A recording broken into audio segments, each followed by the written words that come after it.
Ist das Jahr in tausend Daren. Wir sind im Hafen von Canton dem heutigen Guangzhou. Ist der einzige Ort in ganz China, in dem Ausländer legal Handel treiben dürfen. Ein junger amerikanischer Händler wie like 25 Jahre alt steht in der Schiffser. Blickt auf sein Frack, die draht auf kleiner chinesische Boot umgeladen dies ist kein Tee. Ist kein Porzellan. Sind 100 Kissen Rose-Klebriges Opium aus der Türkei Kiss wiegt etwas 70 Kilogramm. Der Wert dieser einen Lieferung, über $100,000 in Silbermünzen. Das entspricht heute einer Kaufkraft von fast für Millionen Dollar. Das Problem, dieser Handel ist in China seit 1799 strengstens verboten. Ist Drogenschmuggel im großen Stil. Und dieser illegale Handel legt den Grundstein für einige der engsten Familien Amerikas. Zu verstehen, why als Geld wirklich entsteht, müssen wir genau hier anfangen. Anfang des 19. Jahrhunderts hat der Westen ein massives Handelsproblem die Eliten in Europa und Amerika waren süchtig nach chinesischen während die Zeit Porzellan der Import boomt. Das Problem, China wollte im Gegenzug fast nichts die Briten boten wollen. Die Amerikaner boten Pelz in Ginseng und die Chinesen lehnten ab. Der Kinghof verlangt Beseling in einem einzigen Gut. Silber tonnenweise strömt das Silber aus den westlichen Volkswirtschaften nach China dieses. Unglaublich war nicht tragbar, die Händler brachten verzweifelt ein Produkt das die Chinesen wollten, oder besser gesagt ein Produkt von dem man sie abhängig machen kann. Sie fanden es war Opium angebaut in Britisch-Indien in der Türkei. Die Britische Ostindien Company war der Great Producent. Aber sie verkauften es nicht direkt in China, diplomatische Probleme zu vermeiden. Sie versteigerten es in Calcutta, hier kamen die Amerikaner ins Spiel, sie waren die neutralen Transporter. Sie kaufen das Opium in der Türkei billiger oder auf den britischen Auktionen nehmen. Die Hut für Respectabilität stiegen Grogan Perkins, in Company aus Boston Russell. In Company sogar John Jacob Astor der Reichsmann Amerikas verdiente einen Teil seines Vermögens. Damit sie als Sachen in Gelegenheit das Handelsdefizit mit einer einzigen Ware umzukehren. Abschnitt 4. Die Mechanik des Schmuggels Retention Hook at 2 Minute. Aber why verkauft man ein Produkt das vom Kaiser verboten wird? Hier wird es interessant, das System war genial. In Zutiefst korrupt die amerikanischen Schiffe segelten nicht direkt in den Hafen von Canton. Sie ankerten vor der Küste einer Insel namens Linton wurde zu einem schwimmenden Drogenmarkt. Die Schiffe dienen als Lagerhäuser chinesische Schmuggler oft in Banden. Organisiert rudderten mit schnellen Booten hinaus, dies Boot wurden Schnellkrabben oder Wimmeln tausendfüller Jennen. Sie brachten Kissen voller Silber, sie tauschten das Silber gegen Opium, das ganz funktionierte nur. Durch massive Bestechung die Händler sollten die rötlichen chinesischen Beamten damit sie wegschoten. Es war ein Affins Geheimnis. Abschnitt 5.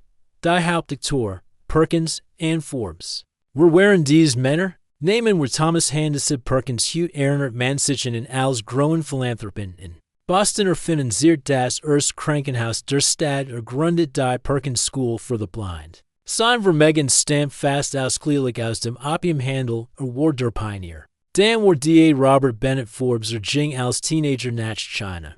Leitet später Russell and Company. Dies wurde zum größten amerikanischen Opiumhandler Forbes prahlte damit in norwegischen Jahren. Ein Vermögen von über $100,000 gemacht zu haben ihn unvorstellbar Sommer ernannt sein. Opium-Klipperschiff die Schanzengeschäft die geschwimmen sind. In Dennis danach ein Name den jeder kennt. Wenn auch aus einem anderen Grund Delano Warren Delano Jr. wurde Grover von US-Präsident. Franklin Delano Roosevelt. Von 1830 bis 1840 war Delano in China stieg schnell zum Leiter der Operationen von Russell and Company in Canton offer wurde Drogenbus vor Ort in seinen Briefen Nachhaus war erstaunlich. Offen, nennt den Handel einen Schandfleck und moralisch nicht zu rechtfertigen. Aber das hindert ihn nicht. Fuhr fort, ich seh nicht ein Wurm, ich als Mann de Anstands. Nicht in den enormen Gewinnen, teilhaben sollte 1843 als reicher Mann in die USA zurück. Diese enormen Gewinn hatten einen Preis in China zahlt in wir sprechen hier nicht von kleinen Mengen im Jahr 1800. Importierte China etwa 2000 Kissen Opium bis 1820 waren es 10,000 Kissen pro Jahr. Auf dem Höhepunkt vor 1839 stieg die Zahl auf über 40,000 Kissen. Das sind über 25 Millionen Kilogramm reines Opium jedes Jahr. Die sozialen Folgen waren katastrophal Schätzungen. Reichen von zu Millionen bis zu 12 Millionen Suchtigen die Drogersitz die Gesellschaft warm. Bauern bis zum kaiserlichen Hof die Produktivität brach zusammen. In das Silber das China ein Jahrhundert lang ingehüpft hat floss nun in Strammen ab. Die Wirtschaft des Landes geriet ins Wanken 1839 hat der Kaiser genug.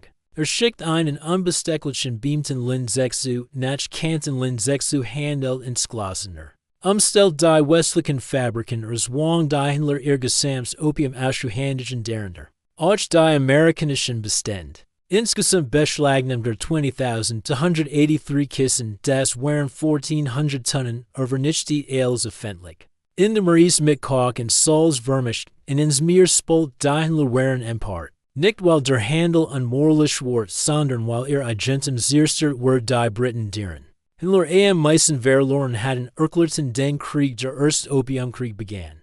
Die Vereinigten Staaten nahmen offiziell nicht am Krieg teil. Sie waren in Phase der Neutralität, aber sie waren Komplizen und Profiteur. Der amerikanische Marine Commodore Lawrence Kearney war mit seiner Schwadron vor Ort war Dom. Amerikanische Interessen sie schätzen amerikanische Händler Y. Russell und Company lieferten den Briten Nachschub. Sie verkauften ihr schnellen Klipperschiff in die Briten und ren die Briten kämpfen. Übernahmen die Amerikaner die Opiumrouten aus China 1840 zu besiegt am Boden lag. Während die Amerikaner stellt der britische Vertrag von Nanking auf nicht China mit Gewinne.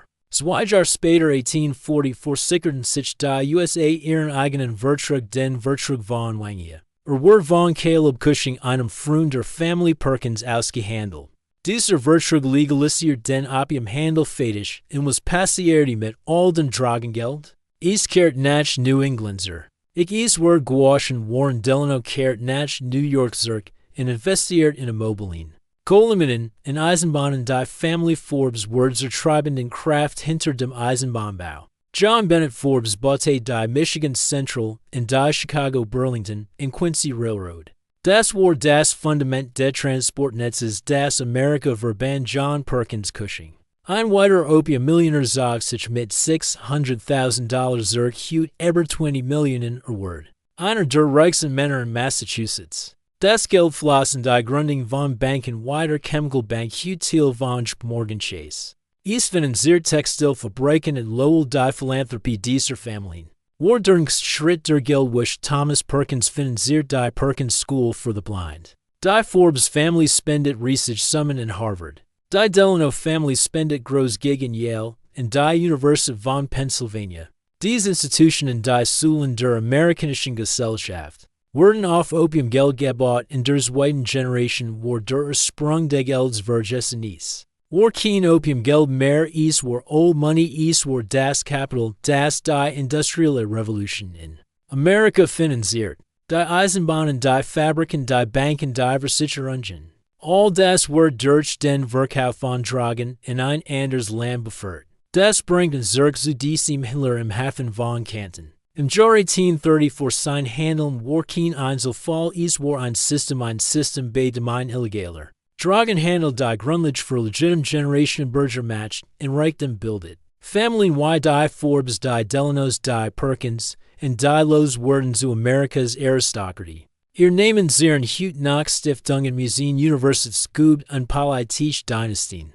Der Jüngling von Warren Delano Franklin D. Roosevelt war Präsident das alte Geld das war oft mit Einstein und Tradition verbinden hat einen Ursprung und dieser Ursprung ist oft dunkel. Es ist die ultimative Ironie, die Gründerdynastien des amerikanischen Kapitalismus. Während Drogen Kartel die Geschichte wiederholt sich oft in Mustern. Die Opiumhandler des 19. Jahrhunderts wurden als Kaufleute und Abenteuer gefeiert, hut sen were modern Äquivalente bei denen. Massiv Gewinn auf Kosten der öffentlichen Gesundheit gemacht wurden. Sind sie Parallelen zur Opioidkreis der Sackler Family oder zur Tabakindustrie? Wo wird hut an Vermögen mit moralisch zweifelhaften Mitteln aufgebaut? Das in 100 Jahren als altes Geld gelten wird? Schreiben Sie Ihr Prognose in die Kommentare abonnieren Sie zu sehen, wie wir dieses mustern. Der modernen Welt weiter verfolgen.